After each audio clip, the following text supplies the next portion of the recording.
Well, he's got this year and 5 more on the next contract, so he's got 6 more years in the bank.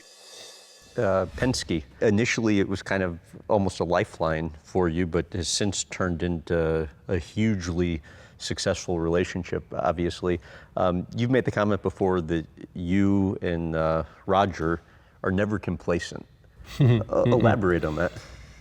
Yeah, I mean, well, look at Roger Penske. Right? I think it speaks for itself.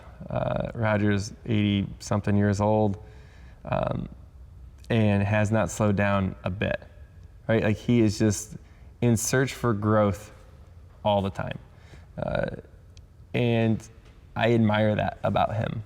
You're not around in business for as long as Roger Penske's been and do it the wrong way, right? And there's an expectation that goes through the whole race team or anybody that works at Penske, right? The 60-something thousand or 70,000, how many employees there is now that work at Penske one way or another, whether it's truck leasing or other businesses or dealerships, whatever, racing, right? Everybody knows there's a Penske way of doing things. It's the right appearance, it's the right, professionalism that you bring when you speak, when you talk to people, and win. Why wouldn't you want to be around somebody like that, right? If you're only as good as the people you're working with, well, why not be with the best? And so I've been very, very blessed to be in the situation that I'm in for the last 10 years and for a lot more.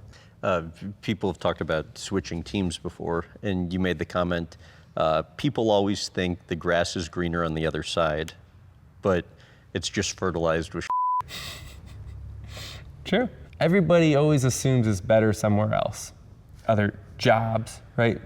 There's not as much loyalty in our world anymore. No, it's they're doing it better over there. Well, why don't you just make it better where you're at? No, they jump ship because they do the easy thing and they leave and they go over there. I don't want to do that. Like, I don't want to be known as the person that leaves when it gets hard, right? And it's the same way in relationships and marriages. And I get it. Like, there's some things you just can't fix, right? There's frustration. You try really hard and you can't make it work. Got it.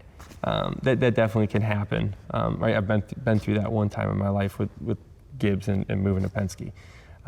But if you got something that's pretty dang good and have somebody that's been loyal to you and has helped you grow and done what Roger Penske's done for me, I got no reason to leave. I'll be here for a while, which is what I wanted, right? I went in saying I wanted more years than they offered me because I had no reason to go anywhere else. I got Shell and Pennzoil, that's a great partner. I'm racing for someone that wants to win really, really bad, and it's not about making money in the sport, it's about winning trophies. That's who I want to be with. Not a bad year to come up for negotiation. Yeah, I should have waited. Yeah, right. I did it too soon. I did it in the middle of the year. I should have waited to the end of the year. But I'm not sure it would have made a difference. But yeah. How about this? How long would you like to continue as a full-time driver?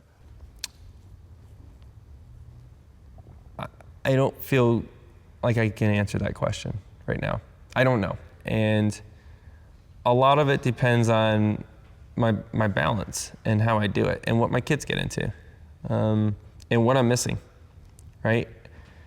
Bottom line is I can't make this money doing anything else, right? Right? Like, I am born and bred to be a race car driver. That's what I'm really, really good at. Well, he's got this year and 5 more on the next contract, so he's got 6 more years in the bank, and that gets him up to 37, 38, and then, I don't know. My gut is 39 to 41. He'll be 39 years old to 41 years old. Somewhere in there, he's going to hang it up. And I love what I'm doing. I love winning at this level. This is my dream. I'm living my dream. So to just end my dream right now doesn't seem like it's in the cards.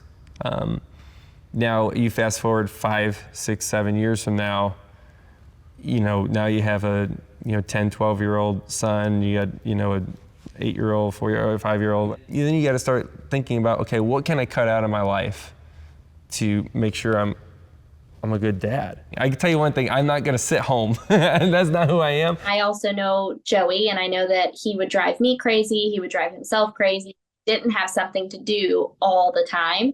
I know even the off season, I feel like is a grind. I mean, he'll sit on the couch for 10 minutes and go, oh my gosh, what are we doing? Like, we need to do something with our lives. We're losers. I'm like, dude, we are not losers. We are going to watch a show. We won't even watch a movie. I have to come up with activities for not only my 5-year-old and my 2-year-old, but also my husband. And what do you think you would want to do after you're finished driving full time? I really enjoy doing TV. And so that would probably be the direction I would want to go. I've done a lot of these Xfinity races lately from up in the booth and calling the races, and it's enjoyable for me. So right now it sounds like a pretty sweet gig, but it's just too soon.